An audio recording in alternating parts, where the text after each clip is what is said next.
Good evening, everyone. Welcome to the first episode of the Low Budget Clear Honest News Network. My name is Michael Holmes, and in the fall, I'll be a junior at UMass Amherst studying history and political science. So I started this project because I honestly believe engaging in the news and media environment today can just be far too overwhelming. So what I'm going to be doing is reading you the news and then letting you decide for yourself what to think about it. So we have a great show for you this week. We're going to be talking to our foreign news correspondents in both India and Hong Kong. We're going to be taking a look at the spike in COVID-19 cases across America, some congressional stuff, some primary and election news coverage, and much more. So I'll put on a suit and we'll get into it. Okay, let's get to the news. It's been over 100 days since Trump formally declared a national emergency for the coronavirus pandemic. In that time, we've seen 119,000 Americans lose their lives and 2,368,000 Americans test positive for the virus. Now, on Wednesday, we saw the highest single-day increase count of COVID-19 cases in America, roughly 36,000. Now, the states of California, Texas, and Florida have also reported their own highest single-day increase count of COVID-19 cases, and Texas is already cutting plans to reopen. So a common thought is that this is the result of the massive protests that have been going on in the U.S. for the past month, but that is a misconception. So according to the National Bureau of Economic Research, who studied the movement of protesters in 315 American cities over the past 3 weeks, there is found to be no evidence of a link between the protests and the spike in COVID-19 cases. So due to the amount of people who elected to socially distance and stay indoors from the protests, the amount of new cases of COVID-19 transmitted communally from protests was actually offsetted. So the most plausible explanation for the spike can be attributed to both the amount of testing we are doing in America and from the individuals who are not practicing social distancing while the country turns towards reopening. So please wear your mask, stay 6 feet apart, and please wash your hands. But it's also important to notice that this is not just happening in America, it's happening all over the globe. So now let's turn to our foreign news correspondent, Harshal Dhelia, who's going to tell us just what it's like to be in India during the pandemic. Let's go now. Sure. Hey, Mike. Hey, good to see you. Hey, Same what time here, is bro. it in India right now? It's actually funny because it's like almost 3 a.m. over here. It's actually 2:30 a.m. So yeah. Oh, Yeah. all right. Yeah, it's like four. It's like almost 5 here. So yeah, Yeah. sorry I got you up so late. No, So that's yeah, fine. so me and Harshal. So just giving everyone some background info. We were on the same floor together freshman year, and so we're good friends. And you live in Kolkata, India, right? Yes, sir. Yes, sir. And so you're gonna be so computer science major. You'd be a junior just like me. All right. So today we just want to like talk about the pandemic and what it's like in India right now. So Mhm. how has life changed for you living in Kolkata, India right now? Yeah, I would say like definitely like the life has changed a lot because of the pandemic. Like initially, like earlier people used to like go out. They were being able to go out and like go out with their families and friends and hang out with them. But since the pandemic started, like I've been in my home since like last 3 months. So Yeah. it's definitely like a huge thing to just stay inside. And I am a sports lover personally, so I miss Yeah. playing cricket and soccer. So that's like a huge thing for me. Yeah. Me too. Hmm. Yeah. I'm so like, what was your biggest takeaway from the quarantine? Have you started to learn to do stuff for yourself? Like, what has it been like? Yeah. In terms of like fun stuff, I definitely started cooking. And also like I Cool. started dancing on a few songs. Like I Yeah, love dancing, so I've I been saw the doing that. videos. Oh yeah, you did? Yeah. Did you No, like I it? did. There's like one on Instagram that was awesome. Thank you so much. You're welcome. But yeah, Mhm. that's cool. Cooking, that's all good stuff. Yeah. Mhm. So are you still quarantined right now with your family? Not strictly quarantine. Like there is a lockdown throughout the country, but it's like a flexible lockdown where people can go out if necessary. But like people have been trying to stay inside and not go outside a lot, basically. When did India start reopening? So they didn't like you can say like it's like a partial reopening. Like they haven't opened everything. Like the schools and colleges are still closed, but like Hmm. most of the other things like restaurants and malls and not movie theaters, but like businesses, small businesses, like most of the businesses have opened as well since like 2 3 weeks, I would say. Yeah. Do you go out in public? Like, do you see people wearing masks? Yeah, definitely. Like most of the people try to wear masks. Like whenever I go out, I hardly go out. First of all, just I go Right. out whenever I have to get like groceries or do some of my dad's work. But like Right. most of the time, whenever I go out, I do see people wearing masks. Yeah. And yeah.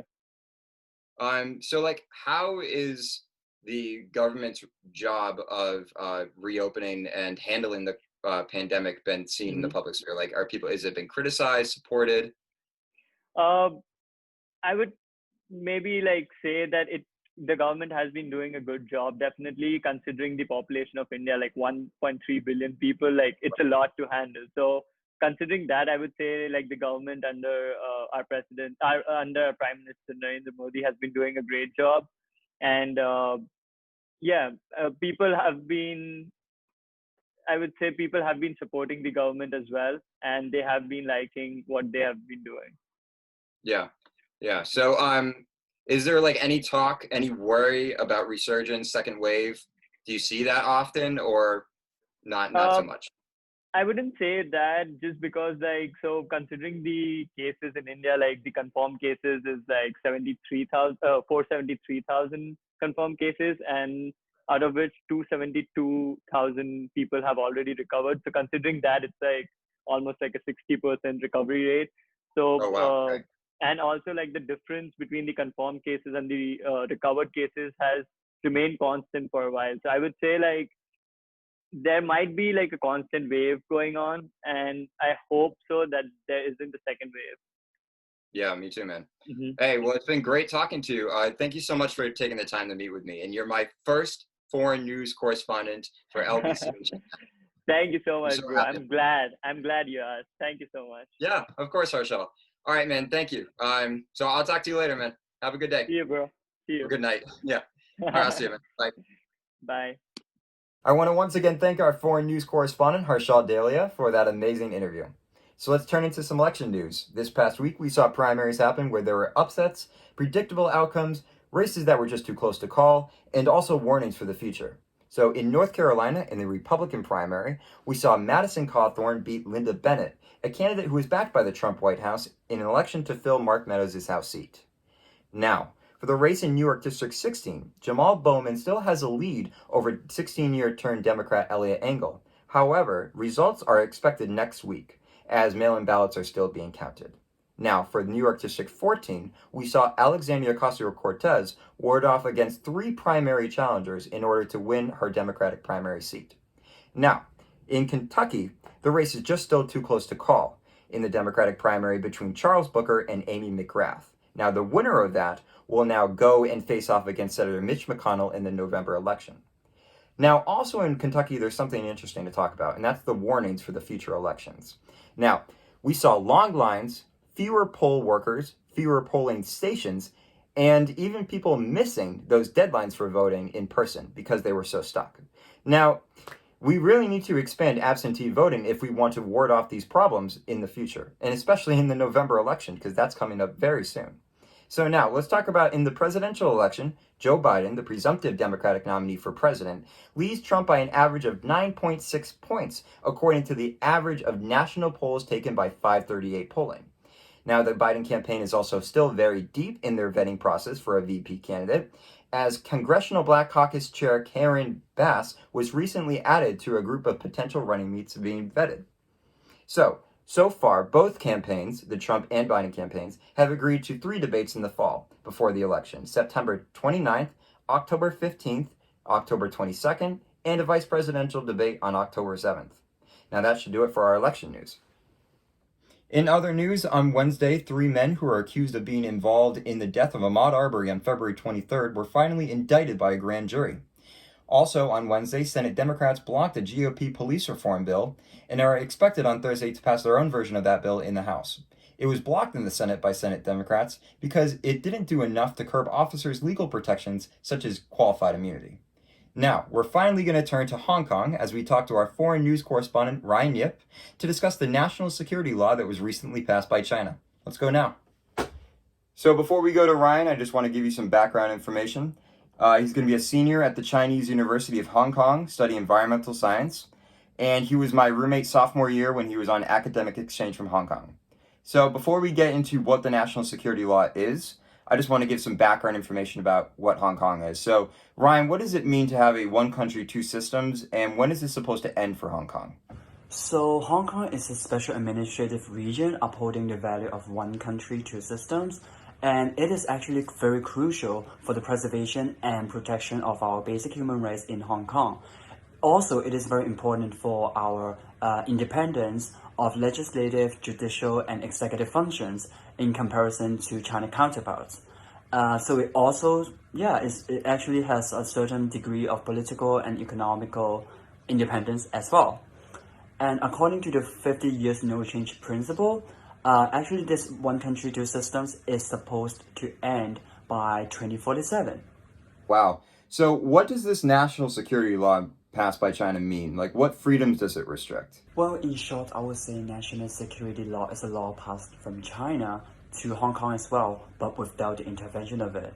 And that is actually a very worrying situation, because when China says it is what it is, then it is actually what it is in Hong Kong as well. So basically, Hong Kong has no say in this situation, and the democracy will be undermined, and our values of democracy will be totally distorted by the Chinese government. So I wish I could say most of the freedom would be gone in Hong Kong as a conservative answer, but in reality, I would say all of the freedom would be gone. Let's say our freedom of speech, our freedom of peaceful protest, our freedom of sharing different forms of information on social media, mass media as well. And I'm very worried about this situation as a Hong Konger, and I wish it could improve. Right. So with the massive protests that happened last year over that extradition bill that was passed by China, can we expect to see more of those protests this year, or have they already started? Yes, definitely. I reckon there will be more and more people going on protests in Hong Kong in the future. As I may have mentioned before, there have been several cases of police brutality regarding to the anti-extradition law protests or different protests that have been going on in Hong Kong for the past few months. So yes, I can tell like the Hong Kongers are very angry, seeing that the government is not doing any actions regarding to the unfairness and the injustice which is happening in Hong Kong right now. And yeah, we just couldn't wait any longer. And I feel like the only way we can express our own opinions is to go out there to have a peaceful protest. Wow. Hey, thanks, Ryan, for meeting with me today. You're my second foreign news correspondent, and I'm so happy that you came on to LBCHNN. So, once more, thank you so much, and I hope you have a great day. Yeah, absolutely, Mike. Thank you so much for inviting me here. Once again, I want to thank our second foreign news correspondent for the day, Ryan Yip. Did a great job. That just about wraps it up for us here at LBCHNN. So thank you for sticking with us throughout the entire first episode. I'm already looking forward to the next one. If you really like the video, I'd love to hear from you guys. Please comment down below. If you have any suggestions, any ways that I can make this any better, please comment below. I need to hear them. So please read the news and just get out there and make the best of yourself. So till then, stay safe and enjoy the summer. See ya. Bye. Coronavirus pandemic. At least 100 national. Oh, it's so hot. It's so hot in here. Hold on. Okay.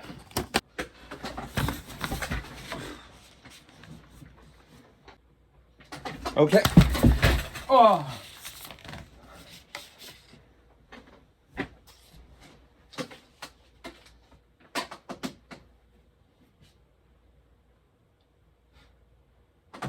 Okay, let's get to the news.